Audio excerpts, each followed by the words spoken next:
Hello again and welcome to another episode of the Ominous Origins podcast with me, Casey. Of course, this episode is still brought to you by the wonderful people over at morbidlybeautiful.com. Go check out Morbidly Beautiful right now for all your horror content needs, from interviews, reviews, top 10 lists, and of course, everything in between. Don't forget the other podcasts on the network as well. There's a ton of great ones. More to come, maybe. I don't know. Who knows? Who knows what the future holds? I don't, even though I kind of am responsible for the podcast network. Anywho, continuing on. Last week, we took a look at the Dardeen murders in part one of a very strange case where an entire family was eviscerated, with the husband being the prime suspect. But that was quickly kiboshed when his body was found a few miles away from the original crime scene. So today we're going to finish our look at the Dardeen Family Murders. Ominous. Ominous. It is an adjective.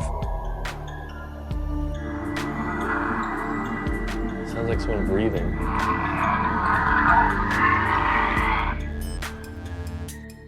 Ominous. So just to give a quick little recap, the Dardeen family lived in southern Illinois when they were brutally murdered in their mobile home just outside of Ina in said Illinois. The family was fairly young, with the father, known as Keith, at about 29 years old, and his wife, Elaine, at 30. The couple had been expecting a child who sadly died the same day that the rest of the family did. Originally, Keith was thought to have been the culprit, just because he was never found after the scene was discovered. However, that was quickly kiboshed, as I said earlier, when his body was found about 11 miles away from the crime scene in question, with his penis severed. Now, of course, this led to a lot of theories. Was it a lover, a scorned relationship, a jealous ex? Who knows what could have happened to those bodies? There was one or two suspects, but nothing really ever came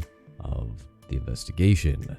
Now, that was until 1999, and that was a good decade after the original murders, since it took place in November of 1987. Things became a little more interesting in 1999, the last day of 1999, as a matter of fact. So Y2K, everybody, be scared.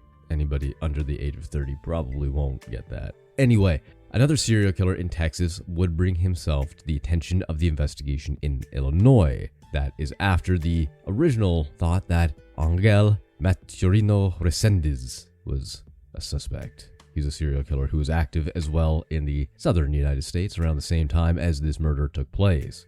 So who's the other one? Well, that's Tommy Lynn Sells, and he was convicted of cutting the throat of two girls near Del Rio, Texas. However, one survived, and the police identified him due to her eyewitness report. He was eventually convicted and sentenced to death for the murder, and another one earlier in 1999, and that is when he killed a girl in San Antonio, also in Texas. While he was awaiting trial for the first murder charge, he began confessing to other murders he had committed while drifting around the country, sometimes by hopping freights as well. One of his confessions was of the Dardeen family. Sells said that he did not really remember any of the details to all of the crimes that he committed, and he described that as a coping strategy from the sexual abuse he endured as a child in the Missouri Boot Heel. I assume that's Boot Heel. It could be Booth Heel. I don't know. I'm not from Missouri. I'm not from the United States. It's spelled Boot Heel, but it's all one word, so it looks like Booth Heel. Anyway, despite his foggy memory at best, he did remember one. In the mid-1980s, Sells was living primarily near St. Louis, roughly 90 miles northwest of Jefferson County, where the murders of the Dardeen family took place. He was making money and working at a traveling carnival and fairs, and as a day laborer or through theft. For the latter part, he often hitched rides with truckers or hopped freights. He never really had a destination in mind, and he said, quote, "Anywhere a ride was going, I was going to head that way. Might be in Illinois today and Oklahoma tomorrow." It was indeed through those modes of transportation that he became familiar with the Ina area. On one trip through Jefferson County in November of 1987, he claimed in 2001 to have met Keith at a truck stop near Mount Vernon. Or, as things go, in a different retelling, he was at a local pool hall. In both versions, he said Keith invited Sells to his home for dinner, and after the meal, Sells was simply planning to move on, but then Keith allegedly triggered his anger by sexually propositioning him, in one account, to a threesome with his wife, Elaine. After that, he forced Keith to the ground at gunpoint, where his body was found, killed and mutilated him, and then returned to the trailer to kill Eileen and Peter, who were witnesses, although he says at the time, the result of uncontrollable rage that Keith's alleged sexual offer had sent him in, saying, quote, "I was just so pissed off that I took it to the maximum limit. Rage don't have a stop button." He implied that it explained why he had killed the infant Elaine had delivered during the crime as well. In a third version, because of course this guy can't keep his fucking story straight, Sells dispensed with the encounter with Keith and the sexual proposition entirely. According to that account, he got off a freight he had hopped near Ina. When he saw that the Dardeen trailer with its for sale sign, he saw an opportunity for a killing. After drinking some beers and waiting for the right time, he knocked on the door and told a wary Keith that he was interested in buying the trailer. He then eventually overpowered Keith, made him bind and gag his wife and son with duct tape, and then forced him to drive his car to the nearby field at gunpoint, where he sliced Keith's penis off, telling him that he was going to take it back to Elaine, and then shot him and left him there. At the trailer, he raped Eileen, and then beat Peter, Eileen, and the newborn to death. After cleaning up, he drove Keith's car to Benton. Now, with all these fantastical stories this guy's telling, not a lot of people really believed him after a little while. Now, to some investigators, Sells' 2014 execution by Texas was justice for the Dardeens as well. He was never charged with their murders, but he, quote, remains the #1 suspect, according to Jefferson County State's Attorney Douglas Hoffman. Sheriff Roger Mulch agreed. The county deputy sheriff who interviewed Sells in his Texas cell says he knew details of the crime that had been kept confidential. But even they agree that Sells may have added a detail or two to his story, as he was known to do, something that has left considerable doubt about many of the killings he confessed to. Other investigators, however, are a little less sure. While Sells' account is consistent with the general facts of the case, they say most of what they told him had previously been reported publicly. When Sells was asked about details that weren't made publicly available through the media, he seemed a little less reliable. His claim as to which seat of Keith's Plymouth he was shot in is belied by the evidence, and when asked how Elaine's body was positioned, at first he answered incorrectly, and then correctly, which could have just been a lucky guess. Sells said in a 2010 interview, "I know people got their doubts. They say there's no physical evidence tying me to the Dardeens, but there wasn't any for them because they weren't looking for me.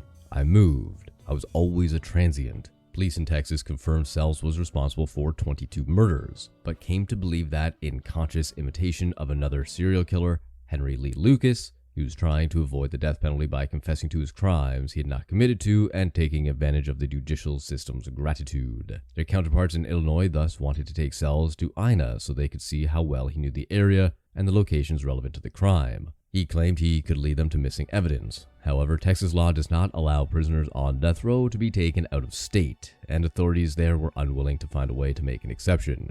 So Duncan declined to file murder charges for the lack of sufficient evidence. Doubts about Sells' confession are not limited to local law enforcement. Friends and family have issue with some of the claims as well. For one, they doubt that Keith would have invited someone home out of nowhere from out of town that he had just met to have dinner with his family, especially given their heightened fear in the area after a bunch of killings and crime increase. In fact, they were looking to move, remember? They were afraid of the crime, so they wanted to move back to Keith's hometown. If you listened to the first episode, you remember that. Regardless, it seems very unlikely. A friend even said, quote, "If he wouldn't let a young girl in to use the phone, he wouldn't let a 22-year-old transient man in at that time." Makes a lot of sense. They also find Sells' claim that Keith made a homosexual advance to him very unlikely. They never perceived him to even possibly have an interest in his own sex, and police did not find any evidence of that during their initial investigation either. The detectives who interviewed Sells believe that if he did kill the Dardeens, he invented that entire thing just to make the crime seem more justified, at least in his mind. In confessing to other crimes, he often included similar stories to make it seem like the victims had provoked him. In 2000, Joanne Dardeen's position on Sells' guilt had evolved. In 2000, as I said, when the first confession was reported, she told the Chicago Tribune that she was as certain as the police that he was the suspect. She believed only talking to him could clear up any lingering doubts, saying, quote, "I've always wanted to know every detail," she said. "Some people may think that's gory, but when someone does something to my family, I want to know why." 7 years on, in the 20th anniversary of the killing, A year after Sells' initial execution date had been stayed so a federal appeals court could consider a question about his mental state, she said she was 99% sure and expressed again her interest in possibly talking to Sells, saying, "There's just a little bit of doubt there. Not that he didn't do it. I'm wondering if maybe somebody helped." Fast forward to 2010, in an interview, Sells was skeptical of what such a conversation might accomplish. "Joanne wants to talk to me," he said. "If she wants to come here and talk, or scream at me, yell, kick me, hit me, she should have that right," he said. But he also went on to say that no apology he could make could possibly give her any closure, saying sorry ain't gonna cut it. So what is there to say? I could tell her sorry every day for the rest of my life. It's not going to stop her pain, and one thing I do know about pain is it don't go away. The two never did talk, and by the time Sells was executed in 2014, Joanne had come to the belief that he was not the man who killed her son, her daughter-in-law, and her grandchildren, saying, quote, "I wanted him to stay alive until I know positively that he didn't do it," she told the Associated Press shortly afterwards. "The things he said to do did not match up with what I know about Keith," she told the Post-Dispatch reporter who had originally covered the case in 1987. "A lot of people think it's done and over with, but to me, it's not, and there's a good chance it never will be." And that does conclude the Dardeen family murder. I know this one was a little bit shorter, and I do apologize for that, but I do want to talk to you about some stuff in the personal realm. First and foremost, happy Valentine's Day to you lovebirds out there. I know it's just a made-up day, but it's a good reason to spoil your partner if you don't do it every other day of the week. Maybe, you're busy, or work gets in the way, or maybe you've had some troubles in your relationships, and today's a good day just to have a reason to. People like that. People need that sort of compartmentalization, I guess you want to call it. Same as New Year's. Everyone wants a fresh start on New Year's Day. January 1st, you're going to be a new person, a better person. You're going to work out. You're going to eat healthy. You're going to try hard. You're going to achieve all your goals just because it's a new day of the month and year. I don't know. So why not apply that logic to Valentine's Day and spoil the one you love? Secondly, I do want to plug my Patreon a little bit more. So if you made it this far, thank you. And that must mean you like the sound of my voice talking about weird shit for however long these podcast episodes go. I did release a new History of Demons on Patreon. So if you do want to find that Patreon, it is patreon.com/horrorshots. And you should be able to find that link as well in the description of this episode. Any support you do want to give is super grateful. You'll get a shout out on the show, and it all goes back into the show. I will use any money that comes in through tips, donations, Patreon to improve this setup, to improve sound quality, to improve just the content in general. I want to give you the best possible product, but sometimes that is difficult when you are limited in funds, which is currently my case. Not to go on a sad story or anything, but I very much damaged my shoulder, and I've been off work for 2 weeks with no pay, no disability, no sick leave. But that's not to say I expect you to pay my way for anything. I just want to let you know what's going on in my life, because I don't think we get to chat as much as I would like, and I do apologize for that. But again, that's going to do it for me this week. My name is Casey, and this has been the Ominous Origins podcast. If you like what you heard, please feel free to leave a 5-star rating on Spotify. You can do that on the mobile app. If you don't listen on Spotify, I highly encourage you just to download it, listen to 30 seconds of an episode, and hit that 5-star button.